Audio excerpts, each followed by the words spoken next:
নমস্কাৰ শ্ৰদ্ধাৰ কৃষক ৰাইজ কৃষকসকলৰ বাবে প্ৰযোজ্য হৈ থকা প্ৰধানমন্ত্ৰী ফচল বীমা যোজনা সন্দৰ্ভত আপোনালোক নিশ্চয় অৱগত। এই চৰকাৰী যোজনাৰ অধীনত কেতবোৰ নিৰ্দিষ্ট শস্যৰ খেতি বীমা ব্যৱস্থাৰ দ্বাৰা সামৰি লোৱা হৈছে। যদি প্ৰাকৃতিক দুৰ্যোগ যেনে বান, কীট পতংগৰ আক্ৰমণ নাইবা কোনো ৰোগত আক্ৰান্ত হৈ কৃষকৰ কোনো যদি খেতি নষ্ট হয়, তেন্তে এই যোজনাৰ অধীনত তেনে কৃষকলৈ আৰ্থিক ক্ষতিপূৰণ প্ৰদান কৰা হয়।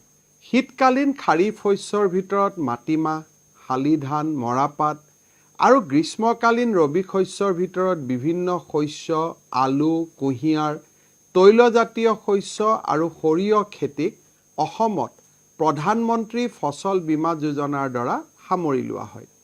এই বীমাৰ বাবদ কৃষকে প্ৰদান কৰিবলগীয়া প্ৰিমিয়ামত চৰকাৰে ৰাজ সাহায্য প্ৰদান কৰে।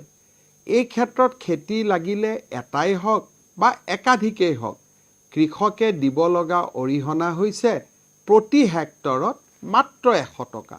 বাকীখিনি প্ৰিমিয়াম কৃষকৰ হৈ ৰাজ্য চৰকাৰে বহন কৰে।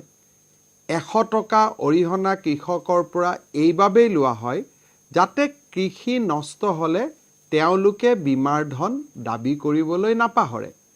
ইতিমধ্যে ৰাজ্যখনৰ বহু সংখ্যক কৃষক প্ৰধানমন্ত্ৰী ফচল বীমা যোজনাৰ দ্বাৰা উপকৃত হৈছে। মই কেৱল দুগৰাকীৰ কৃষকৰ কথা উল্লেখ কৰিব বিচাৰিছোঁ। লামডিঙৰ মণি মাৰাকে 2019-20 বৰ্ষত তেওঁৰ নষ্ট হোৱা কুঁহিয়াৰ খেতিডৰাৰ বাবদ 55,600 টকাৰ বীমা ৰাশি লাভ কৰিলে। আনজন হ'ল ডিব্ৰুগড় জিলাৰ মাধৱ বৰা। তেখেতে 2019 বৰ্ষত নষ্ট হোৱা শালি খেতিডৰাৰ বাবদ লাভ কৰে 52,000 টকা। এই আঁচনিখনৰ সুবিধা গ্ৰহণ কৰিবলৈ অধিক সংখ্যক কৃষক ৰাইজ আগবাঢ়ি আহিবলৈ মই বিনম্ৰতাৰে অনুৰোধ জনালোঁ।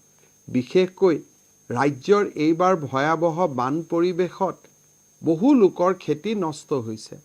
তেওঁলোকে যদি প্ৰধানমন্ত্ৰীৰ ফচল বীমা যোজনাৰ অধীনত নিজক অন্তৰ্ভুক্ত কৰি ল'লেহেঁতেন, তেনেহ'লে আজি সমগ্ৰ ক্ষতিপূৰণ বীমাৰ জৰিয়তে চৰকাৰৰ পৰা তেখেতসকলে লাভ কৰিলেহেঁতেন। এতিয়াৰ পৰা গাঁও পঞ্চায়ত পৰ্যায়তে এই বীমাৰ সুবিধা উপলব্ধি হ'ব। আহক আঁচনিখনৰ অধীনত শস্য বীমা কৰি আমি নিজৰ আৰ্থিক সুৰক্ষা নিশ্চিত কৰোঁ।